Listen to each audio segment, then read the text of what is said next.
നമസ്കാരം. നിങ്ങൾക്കെല്ലാവർക്കും 1 സെക്കൻഡ് മീഡിയയുടെ ഒരു പുതിയ ഇൻഫർമേറ്റീവ് വീഡിയോയിലേക്ക് ഒരിക്കൽ കൂടി സ്വാഗതം. അപ്പോൾ ഇന്നത്തെ വീഡിയോയിൽ നിങ്ങളെല്ലാവരും മൂവി കാണുന്നവരായിരിക്കാം. അപ്പോൾ ഫ്രീ ആയിട്ട് എങ്ങനെ ഒരു മൂവി ടിക്കറ്റ് എടുക്കാൻ സാധിക്കും എന്നാണ് കാണിച്ചു തരാൻ പോകുന്നത്. അപ്പം നമ്മുടെ കയ്യിൽ ATM കാർഡ് ഉണ്ടാവും, അല്ലെങ്കിൽ ഡെബിറ്റ് കാർഡ്, ക്രെഡിറ്റ് കാർഡ് ഇങ്ങനെയുള്ള കാർഡുകൾ നമ്മൾ യൂസ് ചെയ്യുന്നുണ്ടാവും. അപ്പം അതിൻ്റെയൊക്കെ പുറകിൽ കുറേ റെഡീം പോയിൻറ്റ്സ് ഒളിഞ്ഞു കിടക്കുന്നുണ്ട്.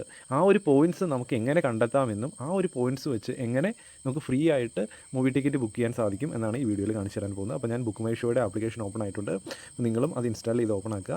അതിനുശേഷം ഞാൻ മുറ എന്ന് പറഞ്ഞൊരു മൂവിയിൽ ടിക്കറ്റ് എടുക്കാൻ പോവുകയാണ്. അപ്പോൾ നിങ്ങളും ഏതെങ്കിലും മൂവി ബുക്ക് ചെയ്യാൻ ശ്രമിക്കുക. അപ്പോൾ മുറയിൽ ഞാൻ ക്ലിക്ക് ചെയ്ത് കൊടുത്ത് മുറ ഇവിടെ ടിക്കറ്റ് ബുക്ക് ചെയ്യാൻ പോവുകയാണ്. അപ്പോൾ ബുക്ക് ടിക്കറ്റ് എന്ന് പറഞ്ഞ ഓപ്ഷൻ ക്ലിക്ക് ചെയ്ത് കൊടുത്തു. അപ്പോൾ 21 നവംബറിലാണ് ഞാൻ ബുക്ക് ചെയ്യാൻ പോകുന്നത്. 2 മണിയുടെ ഷോ ആണ്. അടിമാലി എന്ന് പറഞ്ഞ ലൊക്കേഷനാണ്. അപ്പോൾ ഇത്ര സെലക്ട് ചെയ്ത് കൊടുത്തു. ഞാൻ ടോട്ടലായിട്ട് 3 ടിക്കറ്റാണ് ബുക്ക് ചെയ്യാൻ പോകുന്നത്. ടോട്ടലായിട്ട് 450 രൂപയാണ് വരുന്നത്. അപ്പോൾ ഇതൊക്കെ ഇതുപോലെ തന്നെ ചെയ്ത് കൊടുക്കുക.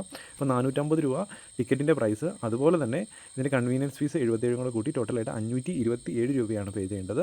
കണ്ടിന്യൂ എന്ന് ക്ലിക്ക് ചെയ്ത് മുമ്പോട്ട് പോവുക. അപ്പോൾ ഇവിടെ ഒരുപാട് ഓപ്ഷൻസ് വരുന്നുണ്ട്. അതിൻ്റെ അകത്ത് താഴെ റിഡീം പോയിൻറ്റ്സ് എന്ന് പറഞ്ഞൊരു ഓപ്ഷൻ ഉണ്ട്. ഇതാണ് നമ്മൾ സെലക്ട് ചെയ്ത് കൊടുക്കേണ്ടത്. അപ്പോൾ അതിൽ ക്ലിക്ക് ചെയ്ത് കൊടുക്കുക. അപ്പം അതിൻ്റെ അകത്ത് നമുക്ക് ഏതാണോ നമ്മുടെ ATM കാർഡ്, SBIയുടെ ആണെങ്കിൽ SBI സെലക്ട് ചെയ്ത് കൊടുക്കുക. അതല്ല ബാങ്ക് ഓഫ് ഇന്ത്യയുടെ ആണെങ്കിൽ ബാങ്ക് ഓഫ് ഇന്ത്യയുടെ ഡെബിറ്റ് കാർഡ് എടുത്ത് കൊടുക്കുക. അതല്ല കാനറ ബാങ്കിൻ്റെ ക്രെഡിറ്റ് കാർഡ് ആണെങ്കിൽ ക്രെഡിറ്റ് കാർഡ്. അപ്പോൾ ഒരുപാട് ലിസ്റ്റുണ്ട്. അപ്പോൾ ഞാനിവിടെ SBIയുടെ ഡെബിറ്റ് കാർഡാണ് എൻ്റെ കയ്യിലുള്ളത്. സദാ ATM കാർഡാണുള്ളത്. അപ്പോൾ അതിൻ്റെ അകത്ത് കുറേ റിവാർഡ് പോയിൻറ്റ്സ് ഒളിഞ്ഞ് കിടക്കുന്നുണ്ട്. അപ്പോൾ അത് എത്രയാണെന്ന് നമുക്ക് നോക്കാം. അത് ക്ലിക്ക് ചെയ്ത് കൊടുത്തു. അത് ക്ലിക്ക് ചെയ്ത് കൊടുത്ത് കഴിയുമ്പോഴത്തേനും നമ്മളോട് 2 കാര്യങ്ങളാണ് ചോദിക്കുന്നത്. ATM കാർഡുമായിട്ട് ലിങ്ക് ചെയ്തിരിക്കുന്ന അക്കൗണ്ടുമായിട്ട് ലിങ്ക് ചെയ്തിരിക്കുന്ന മൊബൈൽ നമ്പർ അടിച്ചു കൊടുക്കാൻ പറയുന്നുണ്ട്. അത് അടിച്ചു കൊടുക്കുക. അതുപോലെ തന്നെ ATM കാർഡിൻ്റെ അവസാനത്തെ 4 അക്കം, അത് ഡെബിറ്റ് കാർഡാണെങ്കിലും ക്രെഡിറ്റ് കാർഡാണെങ്കിലും അവസാനത്തെ 4 അക്കം അടിച്ചു കൊടുക്കുക. അപ്പോൾ ഇത്രയും കൊടുത്ത് കഴിയുമ്പോഴത്തേനും നമുക്കിവിടെ ബാലൻസ് എന്ന് പറഞ്ഞ് കാണാം. അപ്പോൾ 403 രൂപ എനിക്ക് റിവാർഡ് പോയിൻ്റ് ആയിട്ട് കിടക്കുന്നുണ്ട്. റിവാർഡ് പോയിൻ്റ് അല്ല, എക്സാക്റ്റ് ആയിട്ട് ക്യാഷ് ആയിട്ട് തന്നെയാണ് കിടക്കുന്നത്. അപ്പം 403 രൂപ നമ്മൾ അടയ്ക്കേണ്ട.